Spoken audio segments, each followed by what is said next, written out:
ক্যাফেতে গিয়ে মিলছে চা কফি নয়, মিলছে চারা গাছ। ক্যাফেতে গেলে চা কফি আর আড্ডাই মিলবে, এ যেন সকলের চেনা ধারণা। তবে সেই ধারণা বদলে গেল বর্ধমান শহরের এক ক্যাফেতে। এই ক্যাফেতে গেলেই হাতে তুলে দেওয়া হচ্ছে চারা গাছ। শুনে অবাক লাগলেও এমনই অভিনব দৃশ্য ধরা পড়ল বর্ধমান শহরের এক জনপ্রিয় ক্যাফেতে। মঙ্গলবার ওই ক্যাফের বর্ষপূর্তি উপলক্ষে ভিন্ন স্বাদের এই উদ্যোগ নেওয়া হয়েছে। বর্ষপূর্তির আনন্দে আসা প্রতিটি গ্রাহকের হাতে তুলে দেওয়া হচ্ছে ছোট ছোট সবুজ চারা গাছ। এদিন ক্যাফেতে এসে হাতে এমন সবুজ উপহার পেয়ে রীতিমতো চমকে উঠেছেন অনেকেই। তবে তাদের মুখে শোনা গেল এই উদ্যোগের প্রশংসা।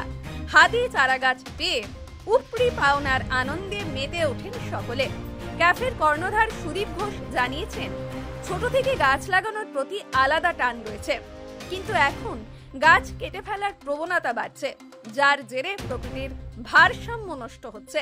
তাই পরিবেশ রক্ষায় নিজেদের বিশেষ দিনে ছোট্ট এই প্রয়াস। তিনি আরো বলেন, শুধু আজই নয়, বন্ধু বান্ধবদের নিয়ে বিভিন্ন সময় গাছ লাগাই। সকলকে বলবো অন্তত একটি করে চারা গাছ লাগিয়ে পরিবেশের ভারসাম্য ফিরিয়ে আনতে এগিয়ে আসুন। সব মিলিয়ে ক্যাফের বর্ষপূর্তি পেল এক অভিনব পরিবেশ বান্ধব রূপ। চা কফির আড্ডা এবার হয়ে উঠল সবুজের দিশারি। আজকে আমরা মোট আমাদের 500টা গাছ দেওয়া হয়েছে বৃক্ষ বিভিন্ন কাস্টমারদের আমাদের গোল টেবিলে। যার জন্য মানে এই পরিবেশের ভারসাম্য বজায় রাখার জন্য আমরা গাছগুলো দিচ্ছি। হঠাৎ গাছই কেন দিতে হবে এমন চিন্তা ভাবনা কেন?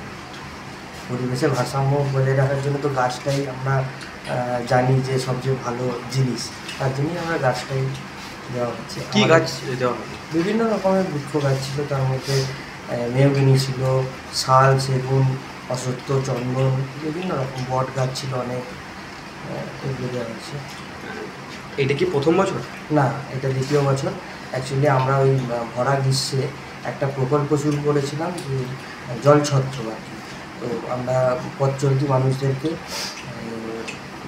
জল খাইয়েছি এবং একটা ডোনেশন বক্স রেখেছিলাম যাতে ওইখানে মুক্ত হস্তে তারা দান করতে পারে। তো সেই ডোনেশন এবং ফরেস্ট ডিপার্টমেন্ট থেকে কিছু আমরা লেটার করে চিঠি লিখে কিছু গাছ তারাও দিয়েছে, বাকি আমরা কিনে মোট 500টা গাছ আমাদের সব কাস্টমারদেরকে দেওয়া হয়েছে। কেন এমন এই ক্যাবের মধ্যে এরকম উদ্যোগ কেন নেয়? আমি অ্যাকচুয়ালি পরিবেশপ্রেমী মানুষ, তার জন্যই আমার ভালো লাগে। এই নিয়ে 2 বছর আমরা এটা করছি। আগামী দিনে আর কি করার ইচ্ছা আছে? এটাই আরও বড় করে করবো, যদি সবাই সহযোগিতা করে তাহলে 500-র জায়গায় 5000 গাছ লাগাবো।